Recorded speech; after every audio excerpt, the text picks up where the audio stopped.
With conflicts ranging across the globe and the specter of a new world war looming large in Europe, one would have expected a push for peace at the NATO summit in Washington. Our next report explores how, as the summit unfolds, it's becoming clear that NATO's focus is firmly fixated on increasing spending, arming Ukraine, rather than exploring the path for peace. This treaty is a simple document. The nations which sign it agree to abide by the peaceful principles of the United Nations, to maintain friendly relations and economic cooperation with one another.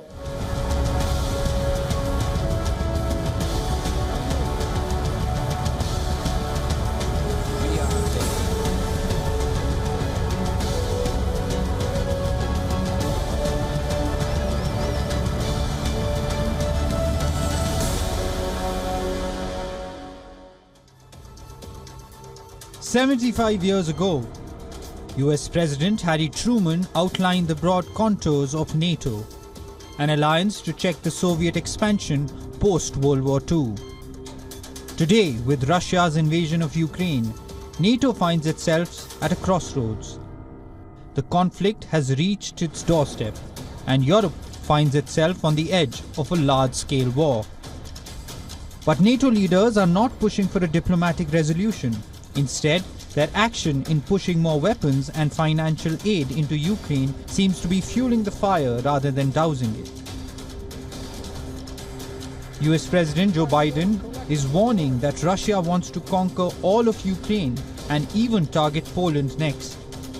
He has reassured NATO members of continued support for Ukraine, promising more military aid, including Patriot air defense systems, F-16s, and more advanced weaponry. We can and will defend every inch of NATO territory, and we'll do it together. And that we're investing in our future strength to ensure NATO will always be ready for whatever threats we will face should be a clear message we're making to sending to the world. This unwavering stance towards war exposes a troubling disconnect. While hawkish pronouncements are filling the air-conditioned halls of the NATO summit, a recent study by the European Council on Foreign Relations reveals a different sentiment on the ground.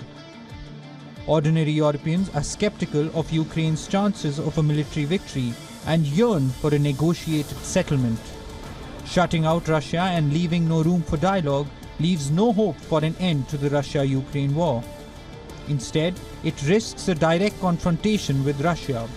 It is a prospect that flies in the face of the reality of modernity, where true strength is not measured by the size of arsenals, but in the ability to build bridges, foster dialogue, and address the root cause of conflict and destruction. Bureau Report, WION World is One.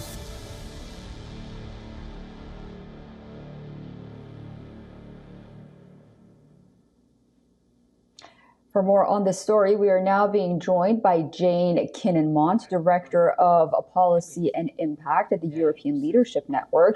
She's joining us from Washington, D.C. Thank you so much for joining us on WION, and welcome to the show.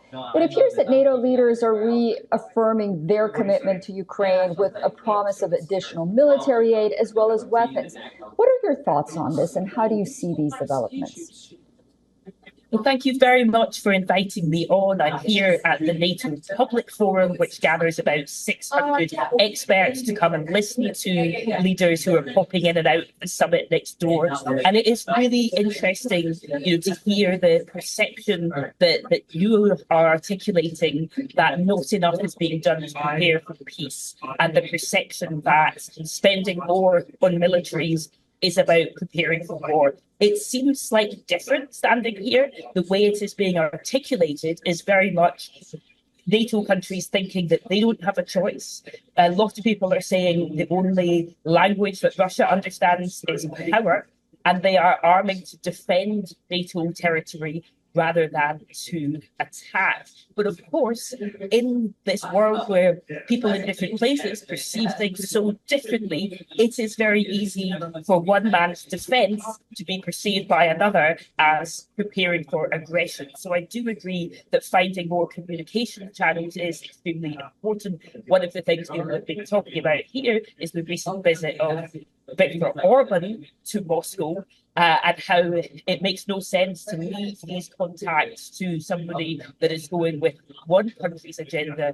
What are the ways to actually have a more constructive multilateral dialogue? But really, the way it's seen from here, it's about defense, it's not about attack.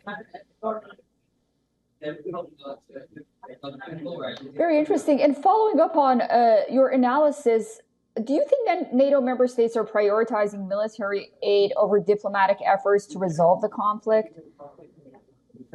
Well, NATO is originally a military alliance, although it has a political element. It does have political meetings, but at the end of the day, it is an alliance that is focused primarily on defence and deterrence.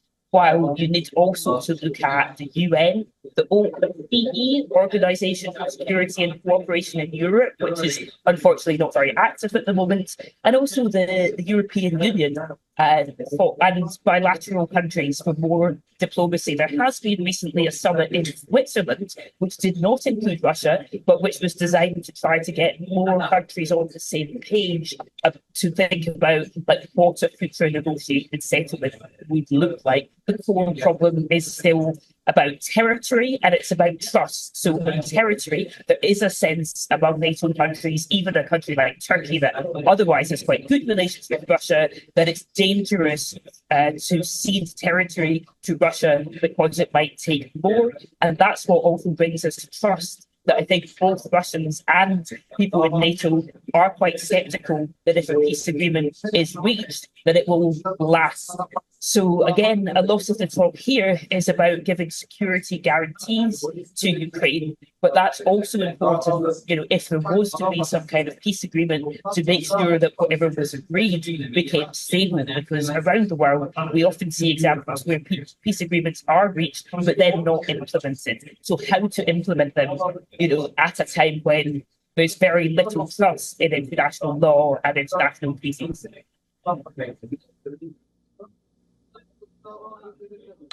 Okay, well, we'll be watching it very closely. We do know that President Biden, in just a few hours from now, will be meeting with Ukrainian President Volodymyr Zelensky. I'm sure we'll get a lot more news coming out of that meeting, and I really look forward to speaking to you again very soon. Thank you so much for joining us on WION this morning. For all the latest news, download the WION app and subscribe to our YouTube channel.